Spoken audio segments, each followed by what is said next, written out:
My name is Ethan Sterling, and for most of my life, I believed that any problem could be solved with a checkbook. I built an empire of glass and steel that scraped the Manhattan sky, but I almost lost the one thing that mattered in a penthouse filled with suffocating silence. It wasn't a market crash or a hostile takeover that brought me to my knees. It was a false accusation, a stolen locket, and the shattered look in the eyes of an innocent woman I was about to condemn.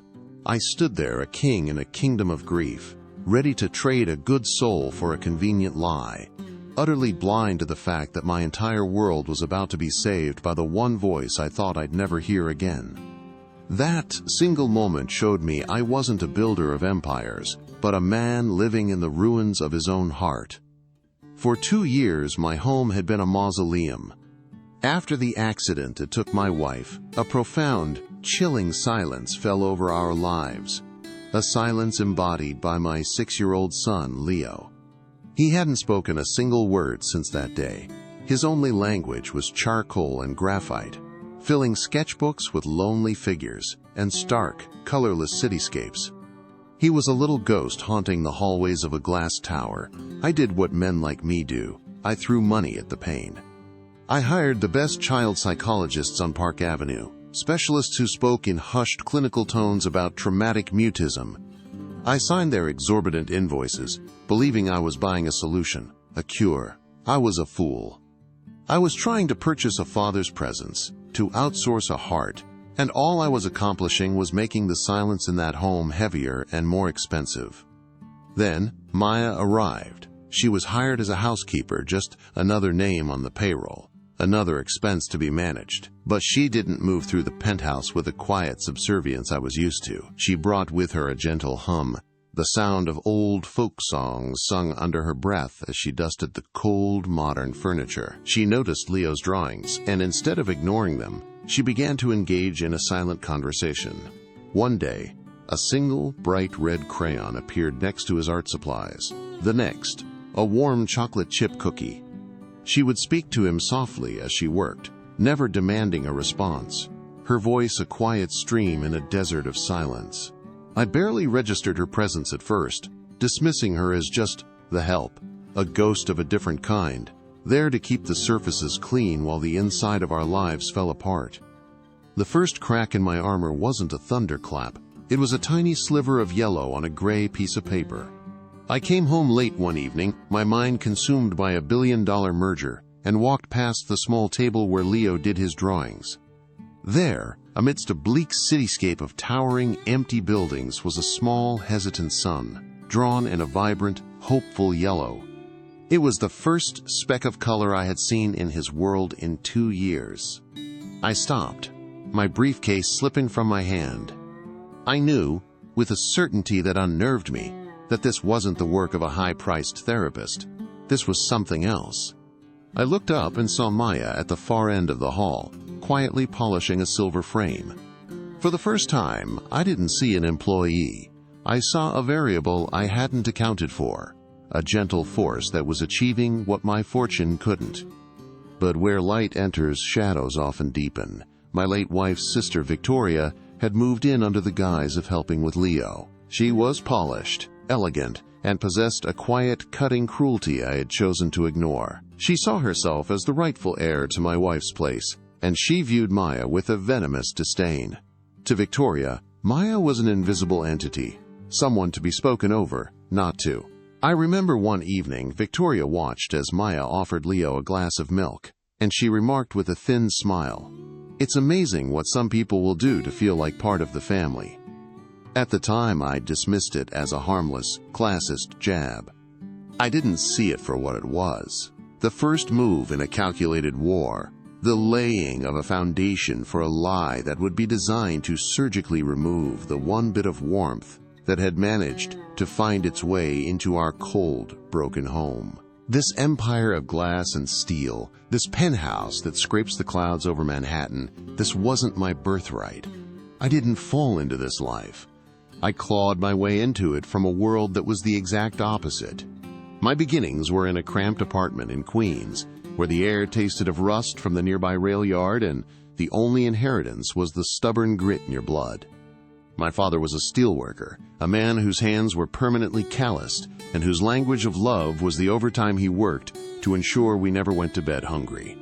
He taught me that you build things to last, a lesson I thought I had mastered. I was a fool.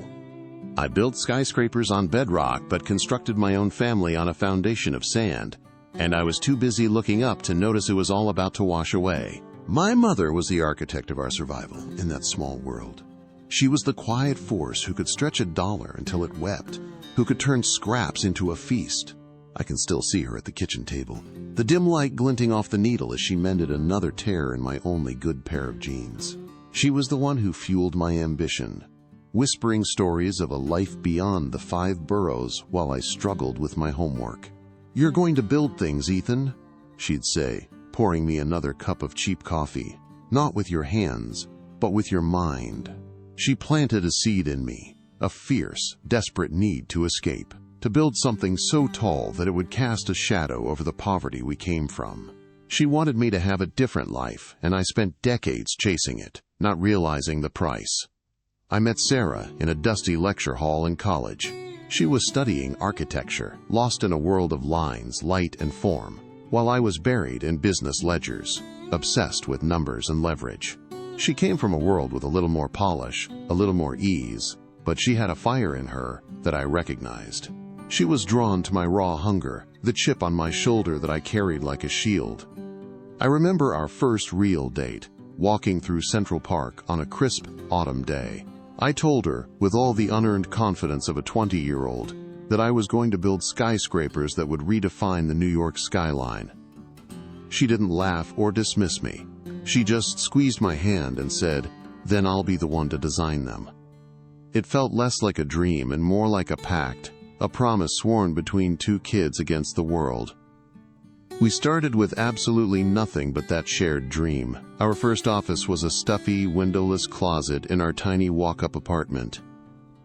We lived and breathed our work, surviving on cheap coffee and takeout cartons of lo mein. I can still picture her, sprawled on the floor surrounded by blueprints, while I paced back and forth, phone pressed to my ear, trying to sell our vision to investors who saw me as just another kid from the wrong side of the river. Those were the hardest years of our lives, filled with uncertainty and exhaustion, but they were also the purest.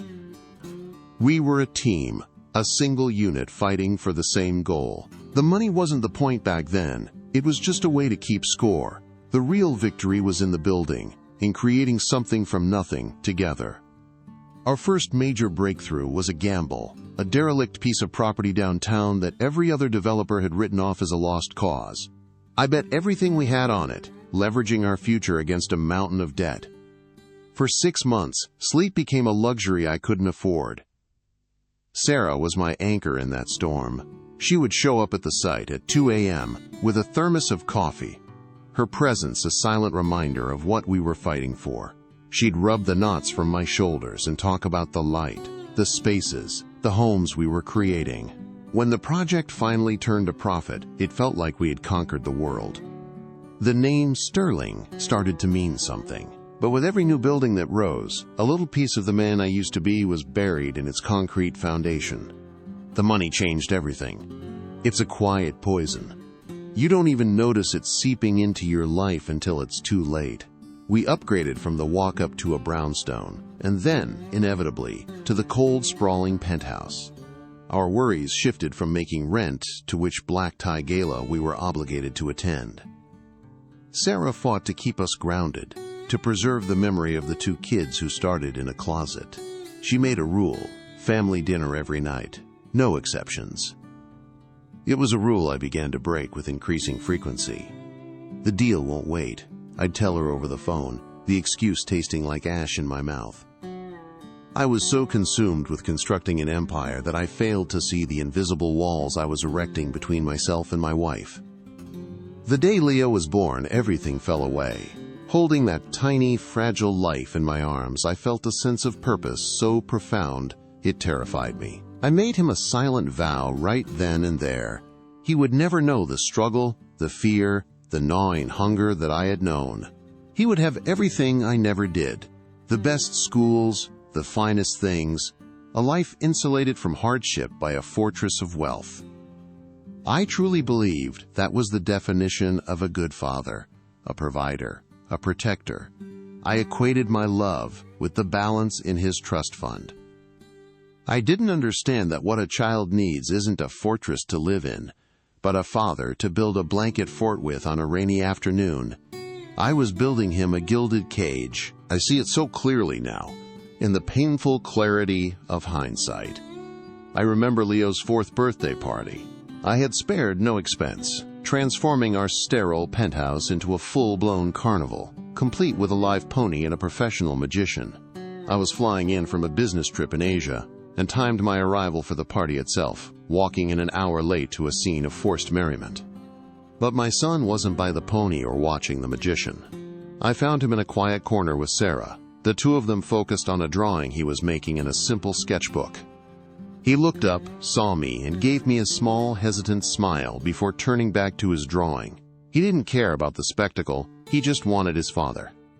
Sarah's eyes met mine across the room, and in them, I saw a deep, aching sadness that I chose to ignore. My empire expanded, and in direct proportion, my world at home contracted. I became a peripheral figure in my own family's life, a voice on a speakerphone, an electronic signature on a school tuition payment. I was a provider of things, not presents. Sarah tried to pull me back. She'd leave little notes in my briefcase, a drawing from Leo, a reminder of a school play. She'd plan weekend getaways that I would inevitably cancel at the last minute for some unavoidable meeting. "Ethan, we miss you," she would say, her voice always gentle but strained with a weariness I refused to acknowledge. And I would reply with the same tired lies. "Just one more deal, Sarah, then I'll slow down." I was chasing a ghost, the ghost of my own impoverished past, and I was sacrificing my present to do it. Sarah was the sun that our small family orbited around. She was the one who filled that vast, empty penthouse with laughter and warmth. She was Leo's entire universe. She taught him to see the world not as a series of assets and liabilities, but as a place of wonder. They had their secret rituals, their inside jokes, their shared language of love that I was no longer fluent in. I would watch them from the doorway of my home office, a stranger looking in. I told myself that the long hours and the relentless ambition were for them, a selfless sacrifice. But that was the greatest lie of all. I wasn't building for them. I was building for the insecure boy from Queens, who was still desperate to prove to the world that he was somebody. And Victoria was always there, a shadow lingering at the edge of our lives. She was Sarah's sister, but they were cut from entirely different cloth. To Victoria, I would always be the uncultured upstart who got lucky, the boy from the wrong neighborhood who didn't deserve her sister or the life I had built. She'd make cutting remarks veiled as jokes, subtle digs at my manners, my clothes, my very existence in her polished world. Sarah would always leap to my defense, her loyalty fierce and unwavering, but Victoria wasn't looking at me, she was looking at what I had. She coveted the life, the status, the name. She saw the empire, not the man who built it, and she wanted the throne. I was too arrogant, too consumed by my own world, to see the venom behind her saccharine smile. The last real conversation I ever had with Sarah was a fight. It was bitter and ugly. She had planned a trip for the three of us, a simple vacation to a quiet beach house for Leo's spring break. A week before we were set to leave, a massive deal materialized in Tokyo, and I told her I had to cancel. "When does it end, Ethan?" she finally screamed, the question hanging in the air between us, heavy with years of disappointment. "When you own every last building in this city? Your son needs a father, not a portfolio." I shot back with anger, with defensiveness, telling her she couldn't possibly understand the pressure I was under. I turned and walked away, slamming the door to my study. The next morning, I was on a plane to Tokyo, leaving her last question unanswered forever. The call came while I was in a sterile boardroom overlooking the Tokyo skyline, on the verge of signing the biggest acquisition of my career. My assistant's face was ashen as he interrupted the meeting to hand me the phone. There had been an accident on a rain-slicked highway. Sarah was gone. In that instant, the world fractured. The multi-billion-dollar numbers on the screen dissolved into meaningless symbols. The skyscraper I was about to own felt like a towering mausoleum. The flight home was a silent, surreal nightmare. I walked through the door of my home, and the first person I saw was Leo. He was standing in the middle of the vast marble foyer, his eyes wide and utterly vacant. He didn't speak. He didn't cry. He just stood there, and the silence began. That silence became our new reality. It was a living entity, a thick, suffocating fog that filled every corner of our home and our lives. At the funeral, Leo was a little ghost in a black suit, clutching a worn, stuffed bear Sarah had given him, his face a mask of stone. In the weeks that followed, I tried to break through to him, but my words were useless. They just bounced off the invisible wall he had built around himself. So I fell back on the only tool I knew: money. I hired an army of the best child psychologists in the country. I filled his room with every toy, every game, every distraction money could buy. I was desperately trying to purchase my son's voice, to pay off the crushing debt of my own absence with a checkbook. It was in this fog of grief and failure that Victoria made her move. She swept in, wrapping herself in a convincing performance of a grieving sister. "You can't go through this alone, Ethan," she cooed, her touch on my arm feeling less like comfort and more like a claim. "Leo needs a woman in his life. He needs family." In my shattered state, it made a twisted kind of sense. I was drowning, and I mistook her for a lifeline. I let her take over, to manage the household, the staff, and Leo's endless appointments with specialists. I retreated further into the cold comfort of my work, using billion-dollar deals as a barricade against the unbearable silence of my son and the ghost of my wife. I was a king who had lost his kingdom, and I handed the keys to the viper who had been waiting at the gates all along. Looking back on it now, the path of my failure is laid out with brutal clarity. Every missed school play, every canceled vacation, every time I chose a balance sheet over a bedtime story. Each one was a stone I laid, creating the wall that now stood between me and my son. I had spent my entire life building a monument to my own success, an empire of glass and steel, all while the true foundation of my life, my family, was eroding beneath my feet. I thought my fortune was a shield that could protect them from anything. I never realized that it was the very thing that imprisoned us, and that I was the one who had locked the door and thrown away the key. I had traded a home for a penthouse, a wife for a memory, and a son for a silent, heartbreaking echo. The change was so subtle at first I almost missed it. It began as a whisper in a world of silence, a single line of blue crayon in one of Leo's charcoal gray sketchbooks. It was a river, a thin, wavering stroke cutting through a landscape of concrete towers. A few days later, a patch of green appeared, a small, hopeful attempt at a park. I mentioned it during a weekly briefing with one of the therapists, a man who charged $1,000 an hour to tell me progress was a non-linear process. He nodded sagely and took credit, speaking of color integration therapy and subconscious emotional breakthroughs. I signed his check, wanting to believe the explanation I was paying for. It was easier than admitting that a quiet woman humming old folk songs was succeeding where my fortune had failed. I was actively paying to be lied to be shielded from a truth I wasn't ready to face. Victoria, of course, nurtured this delusion. She would pick up one of Leo's drawings, a new splash of red or yellow now present, and she would hold it up to the light as if inspecting a diamond.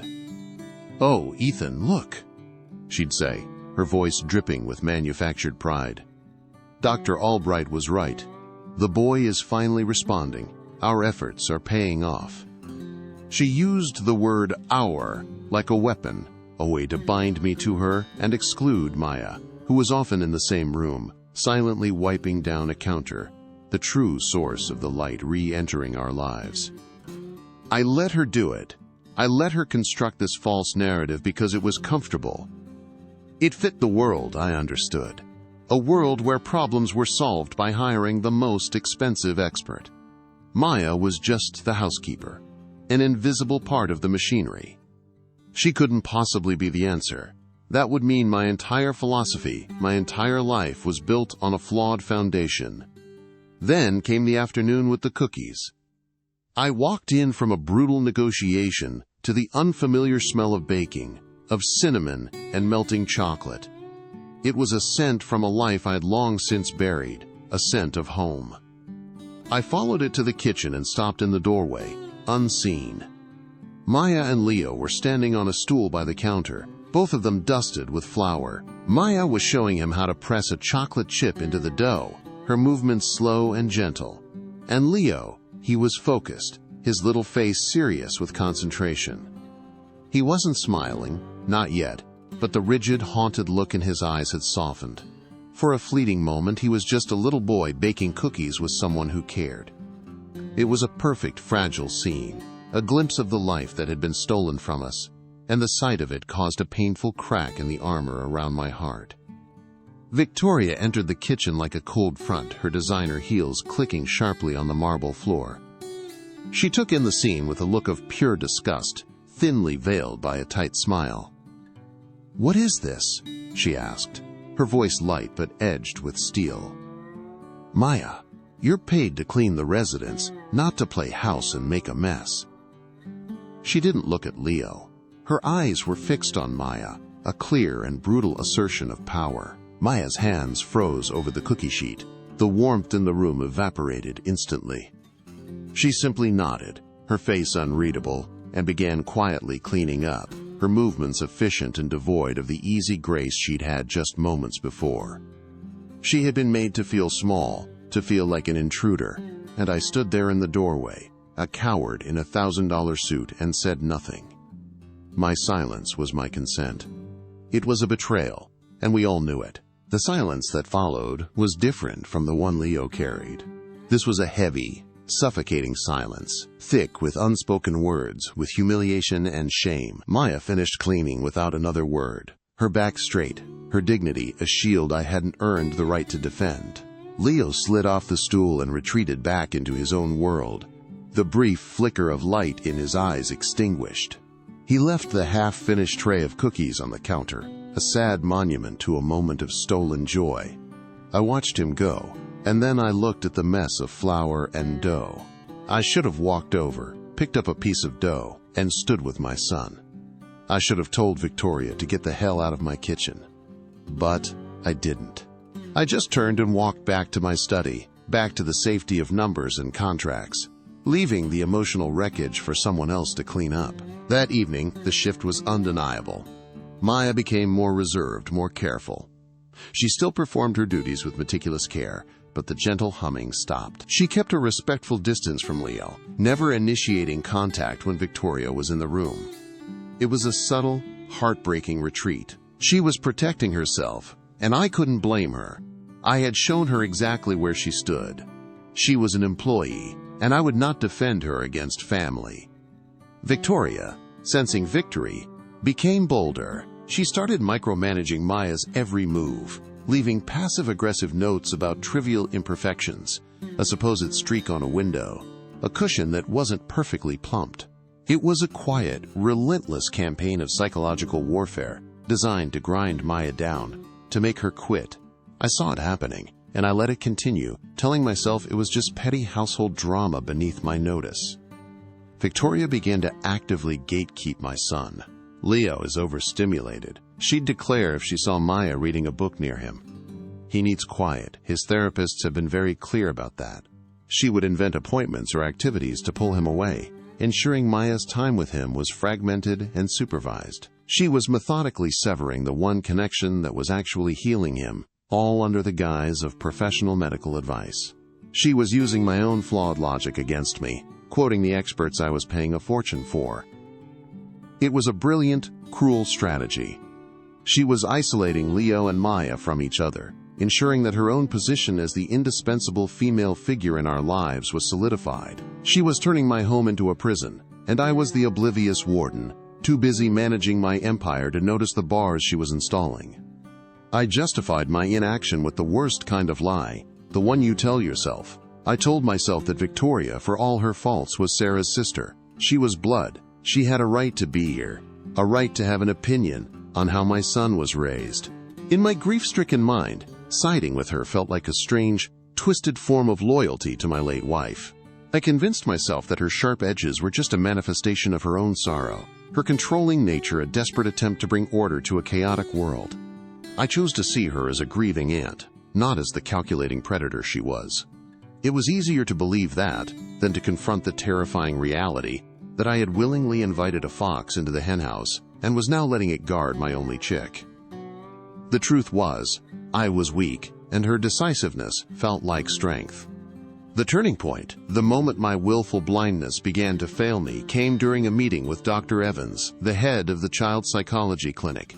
He sat across from me at my massive mahogany desk, his face grim. "Mr. Sterling," he began, adjusting his glasses, "I have to be frank.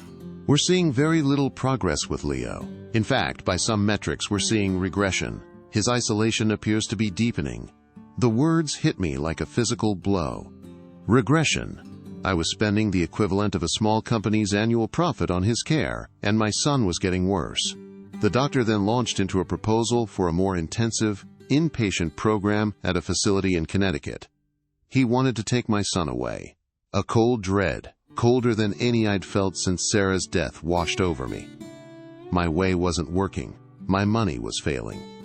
That same evening I was walking past the library, my mind reeling from the doctor's words, when I heard a soft murmur. I paused, looking through the crack in the door. Maya was sitting on the floor, and Leo was next to her, closer than I had seen him to anyone in years. He wasn't drawing. They had one of Sarah's old, heavy books of architectural photography open on their laps. It was a book she had loved, filled with images of bridges from around the world. Leo had his small finger on a picture of the Golden Gate Bridge, shrouded in fog. Maya was whispering to him, her voice too low for me to make out the words, but the tone was hypnotic, a gentle, calming melody. He wasn't speaking, but he was listening, his entire being focused on her and the book. It was a moment of profound, peaceful connection, the very thing Dr. Evans and his team of experts had been unable to create with all their charts and therapies. A war started inside me right then. My eyes were seeing one thing, a simple human connection that was clearly reaching my son, but my mind, conditioned by years of cynicism and arrogance, was fighting it. This couldn't be the answer. It was too simple, too inexpensive. It required no contract, no invoice, no measurable return on investment. It was just kindness. Admitting that Maya was succeeding where I had failed felt like a fundamental indictment of my entire life. It meant that the power I had spent decades accumulating was useless in the one place it mattered most. I stood there, torn between the evidence of my own eyes and the stubborn pride of a man who believed every problem had a price tag.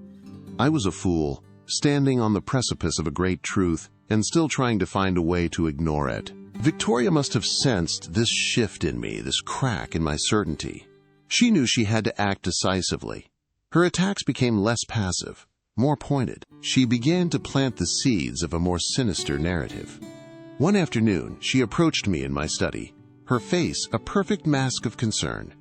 "Ethan, darling, I don't want to alarm you," she began, her voice a conspiratorial whisper, "but I was in your bedroom earlier, looking for a photograph of Sarah, and I saw Maya near the jewelry box. She closed it quickly when she saw me. I'm sure it was nothing, but things have gone missing before in homes like this. One simply can't be too careful."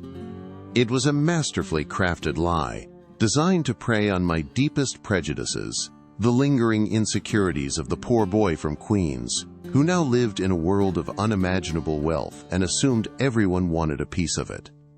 And to my eternal shame, it worked. A sliver of ice entered my heart.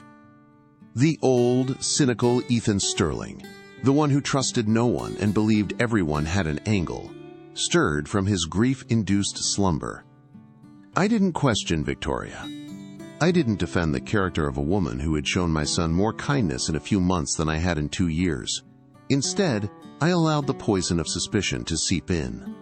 I started watching Maya. I'd notice her dusting in the master bedroom and a cold knot would tighten in my stomach. Was she looking at Sarah's things? When she gave Leo a cookie, was it a genuine act of affection or a calculated move to ingratiate herself? I began to see a potential thief, an opportunist, instead of the gentle soul who was trying to heal my broken family. The entire atmosphere of the penthouse grew toxic. The air, already thick with grief, became charged with my unspoken suspicion. Maya felt it instantly. She was an intuitive woman. She had to be to survive in a world that so often rendered her invisible. The easy, tentative warmth that had begun to grow between us vanished, replaced by a formal, correct distance. Her eyes, which had sometimes held a flicker of friendly light when she looked at me, were now guarded, shadowed with a hurt she was too proud to show. She was being judged and condemned in silence, and she knew it.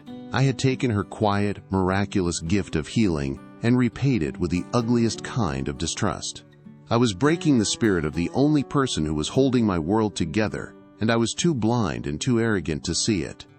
The breaking point arrived on a Tuesday night, during a ferocious thunderstorm that seemed to shake our glass tower to its foundations. I was woken from a shallow sleep not by the thunder, but by a sound I hadn't heard in 2 years, a scream. It was a raw, guttural cry of pure terror, but it was wordless. I bolted out of bed and ran to Leo's room. He was sitting bolt upright in his bed, his eyes wide with a primal fear, his body rigid. A lightning flashed, illuminating his face, and I saw the reflection of the car accident in his eyes, as vivid as if it were happening all over again. I rushed to him, tried to hold him, but my touch was clumsy, alien. He flinched away from me, recoiling as if I were a stranger, his silent screams tearing through the room and ripping my heart to shreds. I was his father, and I was utterly, completely useless. Victoria rushed in moments later, a silk robe clutched around her, her expression one of annoyance rather than concern. "For heaven's sake, what is all the commotion?" she snapped before seeing Leo. She tried her own approach, a brisk, no-nonsense tone.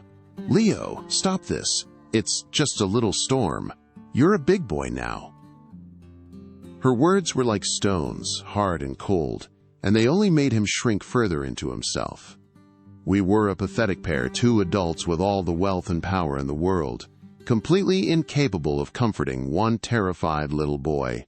We were the so-called family, the ones who were supposed to protect him, and our presence was only amplifying his terror. In that moment, I had never felt like a more profound failure, as a man, as a father. Then, Maya appeared in the doorway, a simple robe tied around her waist, her hair undone.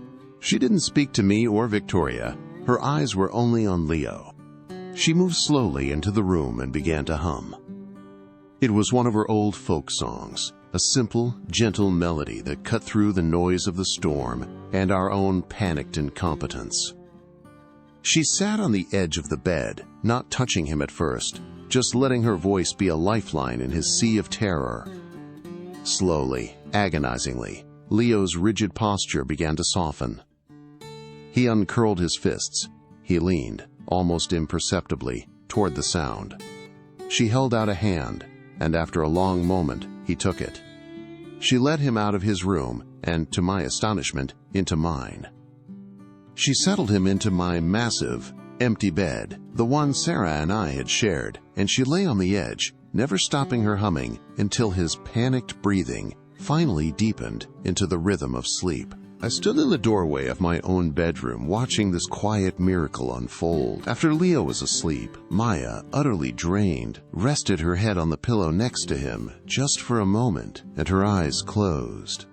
She had poured all of her strength, all of her calm, into my son, and she had nothing left. She was asleep in seconds. I walked over, my heart a painful knot of gratitude and shame. I looked at this woman, this housekeeper, who had just shown more parental love than I had in years. I gently pulled the cashmere throw from the foot of the bed and draped it over her. It was a small gesture, an inadequate thank you, but it was all I had. As I stood there, I saw a movement in the hallway. Victoria was watching from the shadows, her face contorted into a mask of pure, venomous hatred. In her eyes, I didn't see a woman looking at a sleeping child and a kind caretaker. I saw a queen watching her throne being usurped, and I knew, with a sudden, chilling certainty, that she was about to start a war. The morning after the storm was unnervingly quiet. The thunder was gone, but a different kind of silence had taken its place, one that felt fragile, not suffocating. I found them in the sun-drenched living room. Leo was on the floor, drawing, and Maya was nearby, folding laundry. She wasn't humming, but she was present, a calm anchor in his world. He'd look up at her every so often, a quick, reassuring glance, before returning to his paper. I saw it then, clear as day. This wasn't an employee and my son. This was a bond, something real and quiet and strong, something I had no idea how to build myself. I stood there for a long time, just watching, feeling like an outsider in my own home, a ghost haunting the edges of a life that was beginning to heal without me. Victoria was nowhere to be seen, but I could feel her anger like a drop in barometric pressure, a storm gathering just out of sight. The real shift, the moment that shook the foundations of my grief, happened a few days later. I was in my study, trying to lose myself in quarterly reports, but the numbers were just black smudges on a white page. Then I heard it. At first, I thought I was imagining things, a trick of the memory. It was a sound I hadn't heard in 2 years, a sound I thought was gone forever. It was a laugh, not a big one, just a short, rusty little burst of air, like an old engine trying to turn over. But it was unmistakable. I got up from my desk so fast my chair scraped against the hardwood floor. I followed the sound, my heart pounding in my chest like a drum, a frantic, hopeful rhythm. I was afraid that if I moved too slowly, the sound, the moment, would vanish like a dream. I stopped at the entrance to the small den, hiding myself in the shadows of the doorway. Maya was on her knees on the floor, and she was making funny faces, puffing out her cheeks and crossing her eyes. Leo was sitting opposite her, a small, hesitant smile on his face.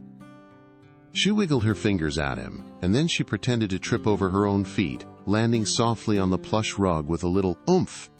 And that's when it happened again. Leo let out another little chuckle, a bit stronger this time. It was the most beautiful sound I had ever heard in my entire life. It was the sound of my son coming back to me, inch by inch, and it was a sound that had absolutely nothing to do with my money, my power, or my name. It was a sound created by a woman I was paying to clean my floors. In that moment, a war broke out inside my head. One part of me, the father, was flooded with a gratitude so profound it felt like it could drown me.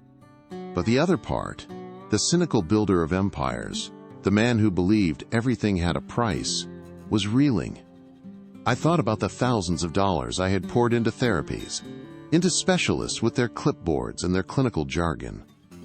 All their theories, all their sessions, had produced nothing but silence. And this woman, with nothing more than a kind heart and a willingness to look foolish on a Tuesday afternoon, had unlocked a sound I thought I would never hear again.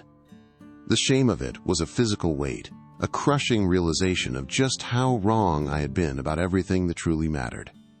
I had been trying to buy a miracle when one was being offered to me for free, and I had been too blind to see it. Victoria saw the change in me before I even fully understood it myself. She saw the way I started watching Maya, no longer with the detached gaze of an employer, but with a new, unsettling curiosity. She saw the way my shoulders relaxed when I was in the same room as her and Leo. She must have heard the laughter too, because a new kind of desperation crept into her eyes. Her passive-aggressive comments became sharper, more frequent. "One has to be so careful not to blur the lines," she'd say to me over dinner, her eyes flicking toward Maya clearing the plates. "These people can get the wrong idea. They start to think they're part of the family." She was no longer just trying to undermine Maya. She was trying to poison my perception of her, to paint her kindness as a calculated, ambitious scheme. Her campaign intensified. She began to create a narrative of Maya as being careless, untrustworthy. A small, inexpensive vase would be found chipped, and Victoria would sigh dramatically. I suppose we can't expect the same level of care from everyone. She'd misplace her reading glasses, only to find them later near where Maya had been working, implying, without ever saying it directly, that Maya was a snoop. It was a death by 1,000 cuts, a subtle, insidious effort to erode any trust I might be developing, and I, caught in the fog of my own confusion and guilt, let it happen. I didn't defend Maya. I didn't confront Victoria. I just stood by, a silent accomplice to the character assassination happening under my own roof, because it was easier than facing the monumental truth that I had failed my son and this near stranger was succeeding. The locket was Sarah's favorite piece of jewelry. It wasn't the biggest or the most expensive thing she owned, not by a long shot, but it was the one she never took off. It was a simple, elegant diamond locket on a thin platinum chain. I had given it to her on our 10th anniversary, and inside, it held 2 tiny, poorly focused pictures. One of me from our college days, and one of Leo as a newborn. After she died, I couldn't bear to see it, so I put it away in a velvet box on my dresser. I hadn't opened that box in 2 years. But one evening, after hearing Leo laugh again, I found myself standing in my bedroom, holding the box in my hands. I opened it, and the diamonds caught the lamplight, throwing tiny rainbows on the wall. For a second, I could almost smell her perfume, feel her presence in the room. It was the most sacred object I owned. Victoria saw me with the box. I looked up from the locket, lost in a memory, and saw her reflection in the mirror. She was standing in the doorway, her expression unreadable. "Such a beautiful piece," she said softly, her voice smooth as silk. Sarah adored it. I just nodded, unable to speak, and closed the box, placing it back on the dresser. I didn't think anything of it at the time, but now I see that moment for what it was. It wasn't a shared moment of grief. It was a moment of calculation. She saw the raw, unguarded emotion on my face. She saw how much that locket meant to me. And in the cold, dark corners of her mind, she saw not a symbol of my love for her sister, but a weapon. She saw the perfect tool to destroy Maya and secure her own position in my life forever. She saw her opening, and she was about to take it.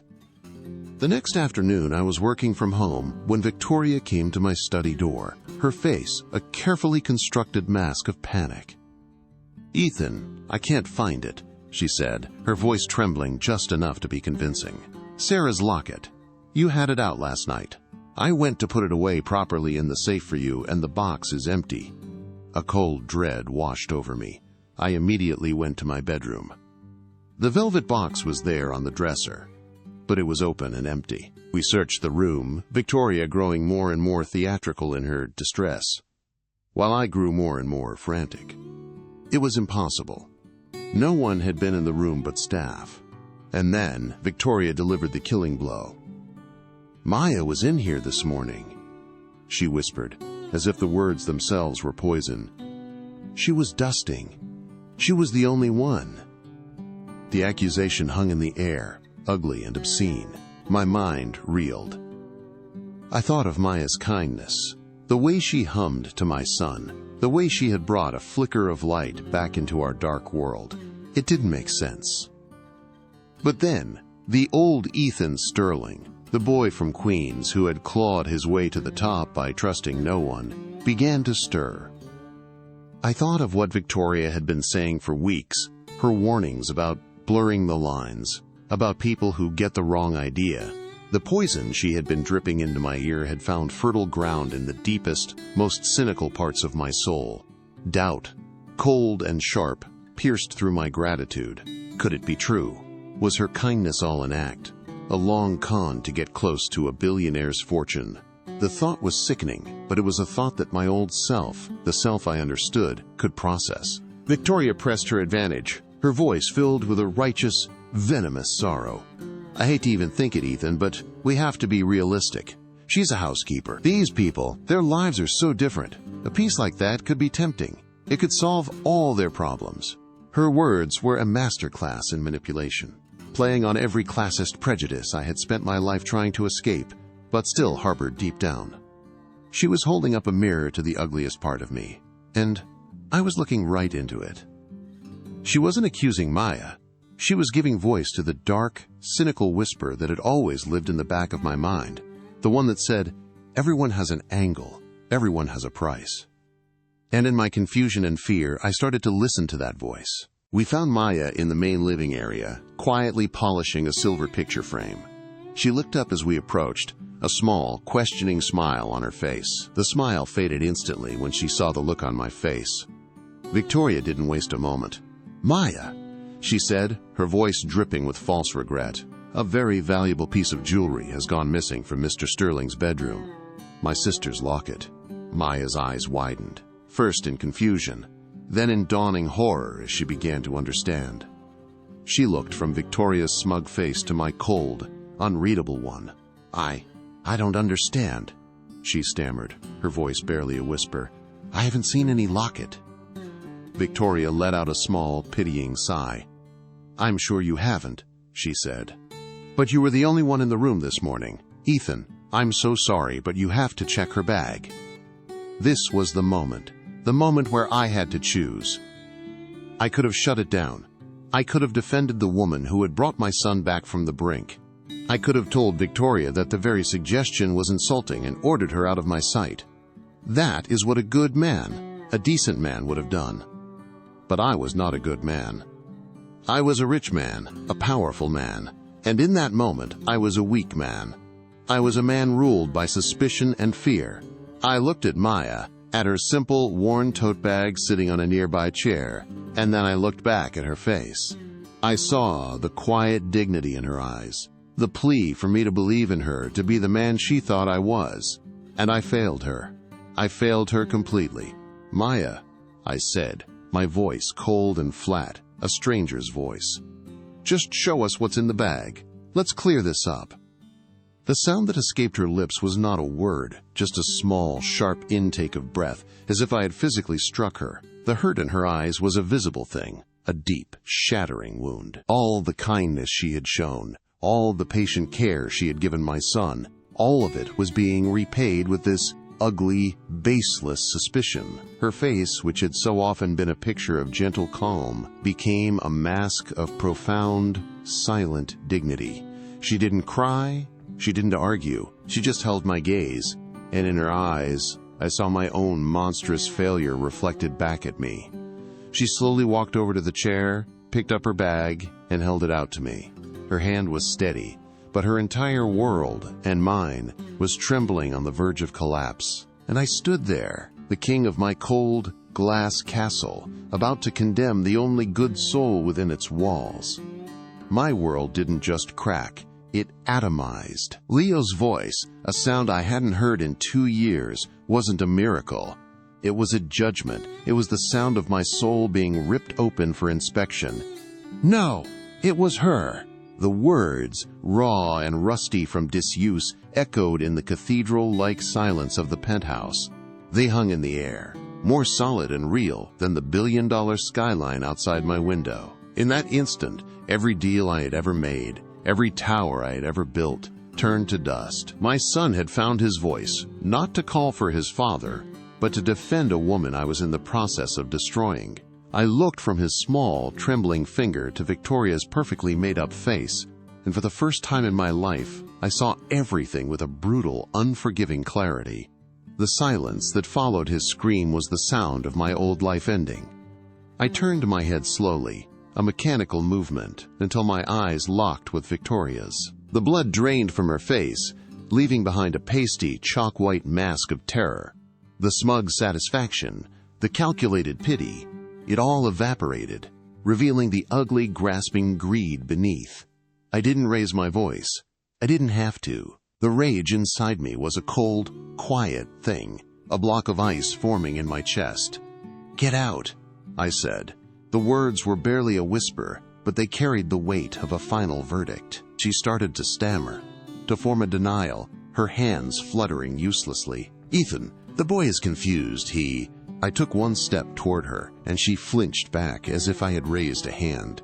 "Get Out of my house. I said each word with a chilling precision, a finality that left no room for argument. I saw then what she was, a parasite, and I was finally cutting her off. She didn't fight. The predator in her was gone, replaced by a cornered, pathetic animal. She scrambled to gather her purse, her movements clumsy, her polished facade completely shattered. She didn't look at me or Leo again. She just scurried toward the door, her high heels clicking a frantic, panicked rhythm on the marble floor. I didn't watch her leave. My back was to her as the door opened and closed with a soft, final click. In that moment, she ceased to exist for me. She was just another bad investment, a liability I had finally written off. The only thing that mattered was the wreckage she had left behind. My son, trembling from the effort of his first words in years, and the woman I had just humiliated beyond measure, her face a portrait of shattered trust and silent, dignified pain. The silence she left behind was clean, but it was also a vacuum, and my own shame rushed in to fill it. I finally turned to Maya. She stood frozen, her hand still holding out the worn tote bag, an offering I had been too cruel to accept. Her eyes were not filled with tears of anger, but with something far worse, a profound, bottomless disappointment. She looked at me as if she were seeing a stranger, a monster I had kept hidden behind a veneer of civility. I opened my mouth to speak, to apologize, but the words wouldn't come. What could I say? I'm sorry I believed you were a thief. I'm sorry I am the exact type of arrogant fool you probably always knew I was. The words were ash in my mouth. She didn't wait for them. With a quiet grace that shamed me to my very core, she lowered her bag, picked up the duster she had set down, placed it on a nearby table, and walked toward the door. She didn't run. She walked with the slow, deliberate pace of someone whose heart had just been broken. That night was the longest of my life. After Maya left, Leo, emotionally and physically spent, had fallen into a deep sleep in my arms. I carried him to his bed, my movements feeling clumsy and undeserving. For the first time I stayed with him, sitting in a chair by his bed, just watching him breathe. The vast, empty penthouse echoed with a new kind of silence. It wasn't the silence of grief anymore. It was the silence of my own moral bankruptcy. I was a king in a kingdom of one, a man who had everything and nothing. I looked around at the priceless art, the designer furniture, the panoramic views of a city I thought I owned. It was all just a collection of expensive junk, a mausoleum I had built for myself. I had traded my humanity for a portfolio, and the bill had finally come due. I sat there in the dark until the first gray light of dawn broke over the city, and I knew what I had to do. I didn't call my driver. I went down to the cavernous garage myself, and got behind the wheel of a car I hadn't driven in years. I drove out of the city, leaving the steel and glass towers of Manhattan behind, and crossed the bridge into Queens. It was like driving back in time, back to the world I had fought so hard to escape. The streets were narrower, the buildings were made of brick, not glass, and the air smelled of real life, of exhaust fumes and street food. I found her neighborhood, a place of modest walk-up apartments and small, tidy front yards.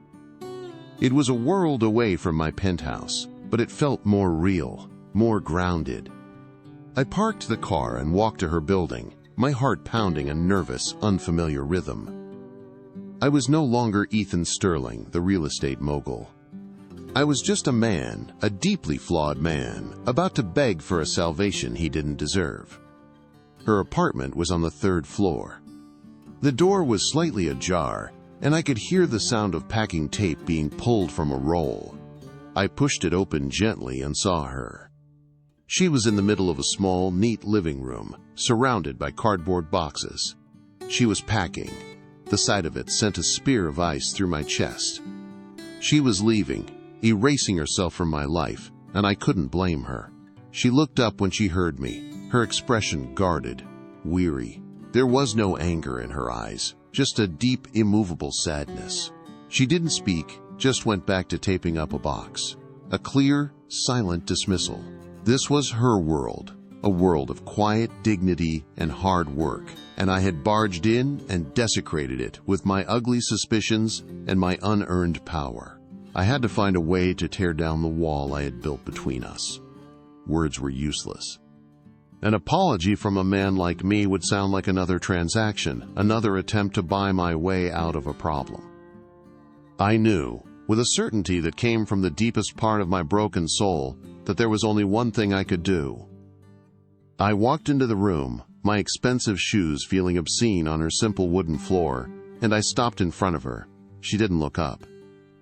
So I did the one thing the old Ethan Sterling would have rather died than do. I dropped to my knees.